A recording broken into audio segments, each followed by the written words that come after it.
Hello all, welcome back to our channel. నేనండి మీ doctor లహరిని. ఈ రోజు మన వీడియోలో పీసీఓఎస్ ఉన్న వాళ్ళు ఎటువంటి ఫుడ్ తీసుకోకూడదో చూసేద్దాం. అంతకంటే ముందు పీసీఓఎస్ గురించి తెలుసుకోవడం చాలా ఇంపార్టెంట్ కదా. సో మెయిన్ గా పీసీఓఎస్ అంటే ఏంటంటే మహిళల్లో అసాధారణ స్థాయిలో ఆండ్రోజెన్స్ అంటే పురుష హార్మోన్లు ఉత్పత్తి అవుతుంటాయి. ఇవి అండాశయాలపైన చిన్న చిన్న సిస్టు లాగా కనిపిస్తుంటాయి. ఆడపిల్లల్లో సాధారణంగా ఆండ్రోజన్ కంటే ఈస్ట్రోజన్ హార్మోన్ ఎక్కువగా ఉండాలి. కానీ పీసీఓఎస్ ఉన్న వారిలో ఆండ్రోజన్ ఎక్కువగా ఉంటుంది. దీంతో నెలసరి సరిగా రాకపోవటం, అలసటగా ఉండటం, బరువు పెరగడం, జుట్టు రాలడం, మొటిమలు, పై పెదవి, గడ్డము, పొట్ట, ఛాతి మీద కూడా అవాంఛిత రోమాలు పెరుగుతాయి. దీన్ని హిర్సుటిజం అంటారు. అండం విడుదల కాకపోవడం వల్ల సంతానలేమి ఇబ్బంది పెడుతుంది. పీసీఓఎస్ ఉన్న వారిలో డయాబెటిస్, గుండె సమస్యలు, హైపర్ టెన్షన్ ఇలాంటి వ్యాధులు వచ్చే ముప్పు కూడా పెరుగుతుంది. పీసీఓఎస్ ను కంట్రోల్లో ఉంచడానికి డైట్ విషయంలో స్పెషల్ కేర్ తీసుకోవాలని నిపుణులు అంటున్నారు. పీసీఓఎస్ ఉంటే కొన్ని ఆహార పదార్థాలకు దూరంగా ఉండాలి. అవేంటో చూద్దాం. మొదటిది ప్రాసెస్డ్ ఫుడ్. ఇవి ఎక్కువగా తీసుకోవడం వల్ల మన శరీరంలో ఇన్ఫ్లమేషన్ పెరిగే ఛాన్స్ కూడా ఎక్కువగా ఉంటుంది. అదే కాకుండా ఇన్సులిన్ నిరోధకత కూడా దారితీస్తుంది. నెక్స్ట్ సెకండ్ వచ్చేసి స్వీట్స్. షుగర్ తో చేసినటువంటి స్వీట్స్ ఏదైనా సరే దానికి దూరంగా ఉండమని నిపుణులు చెబుతున్నారు.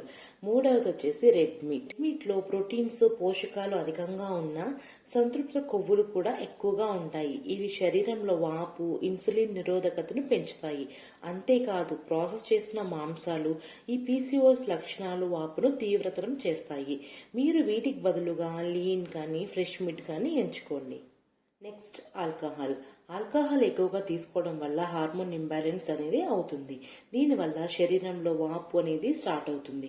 ఆల్కహాల్ ఎక్కువగా తీసుకోవడం వల్ల సంతానలేమి ఎదురయ్యే ప్రమాదం కూడా ఉంది. మీరు పీసీఓఎస్ తో బాధపడుతూ ఉంటే మద్యానికి చాలా దూరంగా ఉండడం మంచిది. Next white bread. White bread ను శుద్ధి చేసిన కార్బోహైడ్రేట్స్ తో తయారు చేస్తారు. ఈ శుద్ధి చేసిన కార్బోహైడ్రేట్లు శరీరంలో మంటకు దారితీస్తాయి, ఇన్సులిన్ నిరోధకతను పెంచుతాయి. వైట్ ఎక్కువగా తింటే పీసీఓఎస్ లక్షణాలు తీవ్రతరం అవుతాయి. ఇంకా మెయిన్ వచ్చేసి ఎనర్జీ డ్రింక్స్ అండి. ఎనర్జీ డ్రింక్స్ లో ప్రాసెస్ చేసిన చక్కెర అధికంగా ఉంటుంది. ఇలా ఎక్కువ మోతాదులో ఉన్న చక్కెర ఇన్సులిన్ పెరుగుదలకు ప్రేరేపిస్తుంది అనమాట. సో దీనివల్ల హార్మోన్స్ అనేది ఇంబ్యాలెన్స్ అవ్వడం స్టార్ట్ అవుతుంది. ఇలా హార్మోన్స్ ఇంబ్యాలెన్స్ స్టార్ట్ అవ్వడం వల్ల అగైన్ పీసీఓఎస్ లక్షణాలు అనేవి ఎక్కువగా అయిపోతున్నాయి అనమాట. అంటే దాని యొక్క ఇంటెన్సిటీ అనేది ఎక్కువ అయిపోయి మానసిక కల్లోలం అనేది అంటే ఇంబ్యాలెన్స్ అవడం వల్ల మెంటల్ స్టేటస్ అనేది ఇంబ్యాలెన్స్ అయిపోతుంది. Dairy products. డైరీ పాల ఉత్పత్తుల్లో ఎక్కువగా పోషకాలు ఉంటాయని ప్రతి ఒక్కరికి తెలుసు కదా. కానీ ఈ పోషకాలు మన ఆరోగ్యానికి ఎంతో మేలు చేసినా సరే ఈ డైరీ ఉత్పత్తుల్లో ఉన్నటువంటి ఇన్సులిన్, ఆండ్రోజన్ స్థాయిలను పెంచుతుంది.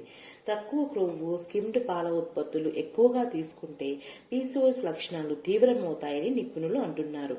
సో మీరు దీనికి బదులుగా ఆవు పాలని తాగవచ్చు. Next 8th one soya. సోయాలో ప్రోటీన్ సమృద్ధిగా ఉన్నప్పటికీ అధికంగా ప్రాసెస్ చేసిన సోయా ఉత్పత్తుల్లో ఫైటో ఈస్ట్రోజన్స్ ఉంటాయి. ఇవి శరీరంలో హార్మోన్స్ ని ఇంబ్యాలెన్స్ చేస్తాయి. సో ఎక్కువగా ప్రాసెస్ చేసిన సోయా ఉత్పత్తులు కూడా ఎక్కువగా తీసుకోవస్తున్న ప్రతి ఒక్కరూ ఈ ఫుడ్ కి దూరంగా ఉండండి. మీ ఆరోగ్యాన్ని ఇంప్రూవ్ చేసుకోండి, మీ సింటమ్స్ ని తగ్గించుకోండి. ఈ వీడియో మీకు నచ్చింది అనుకుంటున్నాను. నచ్చితే please like, share and subscribe.